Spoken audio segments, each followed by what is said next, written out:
नमस्कार दोस्तों। कई लोगों ने ऐसा मैसेज किया था कि आप कल्पना नहीं कर सकते हैं। उनका कहना है कि सुप्रीम कोर्ट में जो केस चल रहा है उसमें जो ऐसा कहना था कि जो विपक्ष वाले पार्टी हैं उन लोगों ने जज को सेटिंग कर लिया है, इसलिए वो लोग आसानी से जीत गया। हमारे पास कोई ऑप्शन ही नहीं है, क्योंकि हम गए हमारे पास कोई ऑप्शन नहीं बच रहा है, ऐसा का नाम है। प्लीज़ देखिए, मेरी बातों को गौर से सुनिएगा। आपको हम प्रूफ कर कर दिखा देंगे कि सुप्रीम कोर्ट में निष्पक्ष फैसलाएं होते हैं, हाई कोर्ट में निष्पक्ष फैसलाएं होते हैं, ठीक है। और उस पर कोई उंगली नहीं उठा सकता है, चाहे वो कितना भी बड़ा धनवान क्यों ना हो। आपने आसाराम बापू का नाम सुना है? सुना ही होगा। कितने तरह के वो गंदे काम करता था, अरबों की संपत्ति उसके पास थी। वो चाहता तो सेटिंग कर कर वो भी सुप्रीम कोर्ट में बच सकता था, लेकिन नहीं हुआ ऐसा। संजय दत्त का नाम सुना है? अंडरवर्ल्ड डॉन, ठीक है ना। उसको बंदूक वगैरह दे दिया था लोग, उसमें वो मालूम चल गया, ठीक है। पकड़ा गया। उसके पास भी बहुत पैसे थे, वो चाहता तो वो भी बच सकता था। सलमान खान आज के डेट में बहुत पैसे वाले हैं, ठीक है। जिसने हीरोइन को गोली मारा था उन पर 302 लग गया, ठीक है। किसी भी तरह उनको जमानत मिला। और अभी हाल ही फिलहाल में बिश्नोई जो लोग हैं, देखिए उन पर कैसे। तो आज के डेट में वो बहुत पैसे वाले हैं, वो भी चाहते तो सुप्रीम कोर्ट को मैनेज कर सकते थे। खैर, आप जहाँ से बिलोंग करते हैं, 1993-92 में जब सरकार बना आदरणीय लालू प्रसाद यादव का, उस समय से लेकर कुछ साल बाद उन पर चारे घोटाले का इल्ज़ाम लगा दिया गया, ठीक है, कि ऐसा उन्होंने किया। वो भी बहुत पैसे वाले हैं, बहुत ज़्यादा पैसा है उनके पास बिहार में। वो भी चाहते तो बच सकते थे, लेकिन कुछ हुआ नहीं। ये सब चीज़ें हैं, ठीक ना। आप बिहार में प्रभुनाथ सिंह, उनको भी उम्र कैद हो गया। वो भी बहुत पैसे वाले थे, वो भी चाहते तो सुप्रीम कोर्ट में सेटिंग कर सकते थे, लेकिन ऐसा कुछ नहीं हुआ। क्यों नहीं हुआ? कि भाई, अगर ऐसा होगा तो लोगों लोगों को न्यायालय पर से भरोसा उठ जाएगा। ये क्यों बनाया गया है भाई? अगर भगवान के बाद कोई दूसरा, अगर कहीं से आप बचने का उम्मीद रखते हैं, भरोसा रखते हैं, तो आपका सुप्रीम कोर्ट है, ठीक है। और कोई नहीं आपको बचा सकता है। तो यहाँ पर इस तरह का एक्टिविटी नहीं होता भारत देश में। बिहार, खैर अभी इसी केस में लीजिए ना, बिहार सरकार के पास क्या कम पैसे हैं? बिहार सरकार बहुत पैसे वाला है। वो भी चाहता तो बैठे बैठे कोर्ट के जज को मैनेज कर लेता, कोर्ट के जज को मैनेज कर लेता ना। बिहार सरकार कोर्ट का चक्कर नहीं काटता। तो ये सब जो निगेटिविटी है दिमाग में, इसे निकाल दीजिए। जो लोग आपको बोल रहे हैं ना, ये सब टेंशन देने वाला, एक एक तरह से टेंशन में डाल दे, आप उसी में उलझे रहें और आप काम, जो आपका डेली लाइफ में जो काम है वो सब ना कर पाएंगे, ठीक है। ये सब चीज़ों से बचिए, ऐसा कुछ नहीं होता है, ठीक है। आप मेरिट वाले हैं, मेरिट का समर्थन सबको ही होगा। और यहाँ भी देखिएगा, जो कि आपके टीम लीडर गए थे ना, क्वालिफाई के टीम लीडर, उन्होंने भी क्लियर कर दिया। कई सारे एडवोकेट, मुखर्जी सर हैं तो कौन एडवोकेट, तो कौन एडवोकेट, विवेक सर, अरे लगभग सब लोगों से उन्होंने बात किया, ठीक है। और बात करने के बाद अब जजमेंट उन्होंने दिखाया। उन लोगों को बोला कि अरे यहाँ पर तो जीत होगा, 90% क्वालिफाई का जीत होगा, ठीक है ना। बाकी जो लोग भी एक्टिविटी बोल रहे हैं, क्या है क्या नहीं, बोलने दीजिए भाई। सबको बोलने की आज़ादी है, बोलने दीजिए, अभिव्यक्त करने दीजिए। लेकिन आप अपने ऑथेंटिक राइट पे खड़े रहिए। आपका ये राइट बनता है, बनेगा ही भाई। आप मेहनत के बदौलत आप यहाँ तक पहुँचे हैं, तो क्या लगता है कि आपने जो मेहनत किया उसको कोई ऐसे ही आपको फेंक देगा? उसका कोई वैल्यू नहीं रहेगा? ऐसा कुछ भी नहीं है, ठीक है। जो लोग बोल रहे हैं बोलने दीजिए। आप भरोसा कीजिए सुप्रीम कोर्ट के माननीय न्यायाधीश पे, ठीक।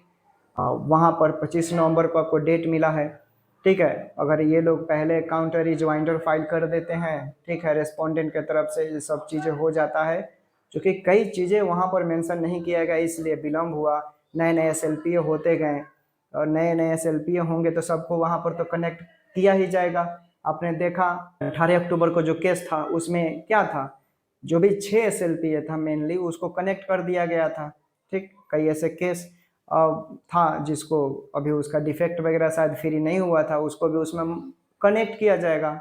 जो टॉप लीडिंग केस होता है आपका, ऊपर सबसे वही रहेगा, बाकी नीचे जो भी होंगे उसी के पायदान में रहेंगे।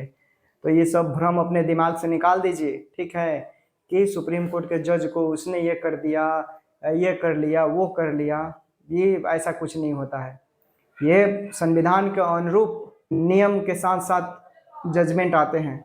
कोई भी देखिएगा, लाइव टेलीकास्ट होता है ना, वहाँ पर हेर फेर कुछ नहीं हो सकता। हेर फेर होगा तो पब्लिक, सोशल मीडिया का ज़माना है, जिंदा नहीं छोड़ेगा, वो सब चीज़ दिखाई देता है वहाँ पर। तो बचिए नेगेटिविटी से। बाकी आपका सुनवाई है 25 नवंबर को, तो अच्छा ही होगा। अब बाकी आपके बहाली आने वाले हैं बिहार में, ठीक है ना। बिहार सरकार ने घोषणा कर दिया है कि हम मार्च से अप्रैल तक 12 लाख, सभी विभागों में 12 लाख बहाली निकालेगा वो, ठीक है। तो 12 लाख जो बहाली आने वाले हैं सभी विभाग में आएंगे। आपके हेल्थ डिपार्टमेंट में भी आ रहे हैं कई ऐसे नियमावली। अब नियमावली के तहत नहीं होगा, सब में एग्जाम होगा, ये तो क्लियर हो गया, ठीक है। ये गजट में तैयार हो गया कि जो भी परीक्षाएं होंगे वो नियम के तहत नहीं होगा, खुद एक नियम बन गया है परीक्षा, जो परीक्षा बेसिस पर होगा। तो आपको पढ़ना शुरू करना है। ड्रेसर हो गया, एएनएम हो गया, जीएनएम हो गया, ठीक है, बीएससी नर्सिंग हो गया, स्टाफ नर्सिंग। सिर्फ अब पटना एम्स और पीएमसीएच में 3000 स्पेशल बेड का जो वो बनने वाला है, 3000 स्टाफ नर्सिंग का उसमें बहाली होगा, सिर्फ जीएनएम का। उसमें एग्ज़ाम होंगे, परीक्षाएं होंगे, और सब बीटीएस ही एग्ज़ाम लेगा उसमें भी। तो पढ़िए, ये सब नेगेटिविटी से बचना है, पॉजिटिव रहिए, ठीक है ना। आप पढ़िएगा, अच्छा से पढ़ेंगे ना तो कहीं ज़रूर सिलेक्शन होगा, ऐसा नहीं है। मेहनत कभी बेकार नहीं जाता है। कोई भी व्यक्ति हो जो मेहनत करेगा, जिस फील्ड में है वहाँ आप मेहनत कर रहे हैं तो आपको मिलेगा, ठीक है ना।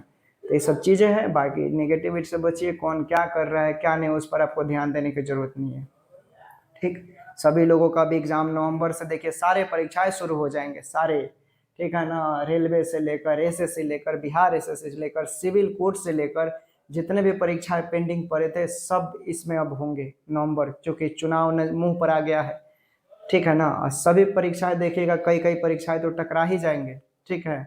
और हाल ही में देखिए, अगर बीपीएससी की भी बात करें तो बीपीएससी 13 दिसंबर को है, और 13 दिसंबर को ही सीबीएसई वाला भी एग्ज़ाम है, टकराव हो गया है। तो देखिए शायद क्या होगा क्या नहीं, अब तो बिहार सरकार ही करेगा। बाकी हम लोग को क्या करना है, आपका जो सुनवाई है 25 नवंबर को, अब इंतज़ार कीजिए। बाकी जो भी चीज़ें हैं, एक और चीज़ कहेंगे, कोई कुछ भी चीज़ मांग रहा है उससे आपको बचने की ज़रूरत है। किसी को कुछ भी नहीं देना है, क्योंकि केस रजिस्ट्रार के पास है। बिना फाजूल का आपका फाइनेंशियली बेकार होगा। जब लगेगा कोर्ट में चला जाएगा आपका केस, तो वहाँ पर बात बनता है, वहाँ पर सीनियर एडवोकेट की बात आएगी, तो आप वहाँ पर अपना फंडिंग वगैरह कर सकते हैं। लेकिन जब कोर्ट में जाएगा तो कोर्ट में जाने के बाद 2 हियरिंग होगा कि 3 हियरिंग होगा। कोर्ट में जाने के बाद भी एक हियरिंग पे डिपेंड नहीं करेगा, कम से कम 2 से 3 हियरिंग वहाँ भी होगा, ठीक है। तो आपको ये सोचना है और ये अपना जो भी है ये सब एक्टिविटी करना है। बाकी पढ़ाई करते रहिए और निगेटिविटी से आपको बचना है, ठीक है। पढ़िए, जितना हो सके उतना पढ़िए, self study is the best study. और निगेटिविटी से बचिए। कोई ऐसा सुप्रीम कोर्ट में जज को खरीदने वाला नहीं है, ऐसा कुछ नहीं होता है, ठीक है। जो लोग ऐसा बोल रहे हैं वो गलत वहम फैला रहे हैं, ओके, ठीक है, बाय बाय। फिर जैसा होगा हम ज़रूर आपके बीच आएंगे।